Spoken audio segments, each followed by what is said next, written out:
Alright, welcome to the speed build and review for the Tranquil Gardens Lego Icon set. I am very much looking forward to seeing how some of these trees compare to, well, other trees that Lego have made. And yeah, very much looking forward to seeing that. One of my favorite trees that Lego has made to date is the bonsai tree, of course, so really looking forward to seeing just the different techniques and stuff that they use in these trees compared to any other tree that I have seen being made. And yeah, this excites me just for that reason. And I mean, it just looks like it's going to be fun to build. So yeah, with that, I am sure you know how the buttons work down there by now, so do click them as you please. Let's get into my speed build, then thoughts/review. Here we go.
Alright, it is done. So, I gotta say, this is kind of awesome. Let me just take all of the trees that are in the places, or plants and trees that are in the places they're supposed to be, that are the ones that are supposed to be moved around.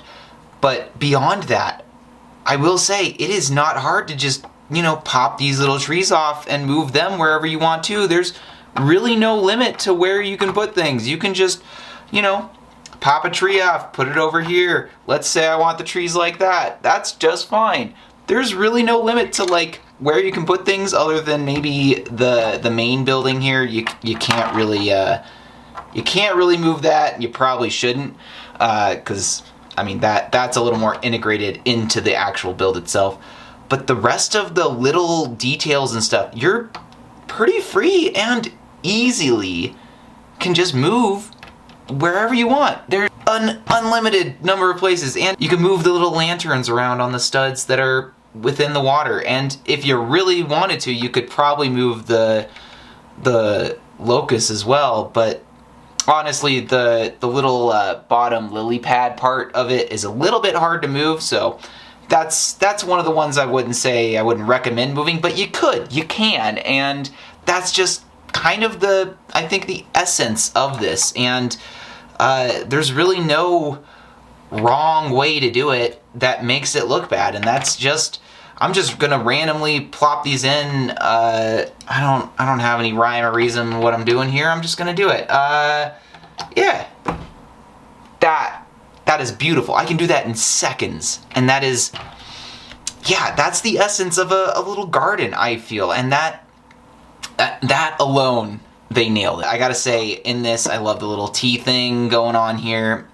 Yeah, just fantastic. I did actually have a cup of tea at some point while I was making this.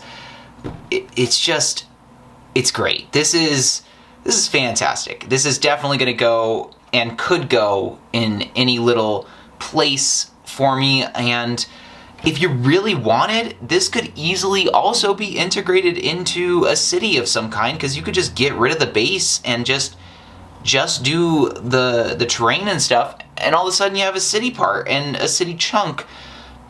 And you also have, kind of on top of that, a base to make a different layout and stuff. So like you can make other trees that have this same sort of, you know, setup, other plants and other structures even that have this same setup, and you could literally just replicate this and just make a whole garden of this. That would be amazing. I mean, just the endless possibilities of this blow my mind. And personally, I am just really, really impressed with this, more so than I thought I would be. And that just kind of, in general, has been a vibe with some of the more recent, what I would call botanical series sets, because even if they don't label this as the botanical series, this is absolutely in that realm and just works so well. There's just so much to do, so much to play with and mess with and make your own, and I don't know, there's just endless possibilities with this. I love it. You can orient the trees wherever you want. Man, and yeah, you can even, you know, the bamboo, you can give a little frump in because of the joints. The only thing I will say is the bamboo, I really, really, really wish they would make some of these gray parts green. I know, I get it kind of, because you need to like show that these parts are what they are. Like, you can make a dark green and a light green look like light gray and dark gray, even to a colorblind person. So I don't really think that should be the issue. I think LEGO should just make these parts in other colors. They're really going to commit to using these parts in such a way that they're so visible in this kind of build, because really, this is the only plant that has something that is visible like that. The rest of them have brown in there. There's the clips and the Technic pieces that are in there are black even, so that doesn't really distract in any way. And even these gray ones that are in here don't really distract in the same way that this just pure grayness at the bottom of this does, for me anyway. And that's just kind of a nitpick, I will say, but just needed to at least point it out. Yeah, I am genuinely impressed with this. I love this build. I love being able to just rearrange these trees wherever you want, anytime you want, so easily, so quickly. And yeah, it's just, you can even rearrange the branches as quickly as you can the trees themselves. So there's just endless possibilities to this, and that alone to me is a 5 out of 5. Another highly recommended LEGO set. Oh my gosh, I almost even forgot to say there are printed pieces. These fish are not even stickers. There are no stickers in this build, so just on top of that, I feel that adds to the Tranquil experience. And yeah, gotta say, great stuff. Again, do recommend this one for sure. Yeah, 5 out of 5. But with that, thanks again for watching. I am sure you know how the buttons work down there by now, so do click them as you please. Mr. HiYodaPanda, out.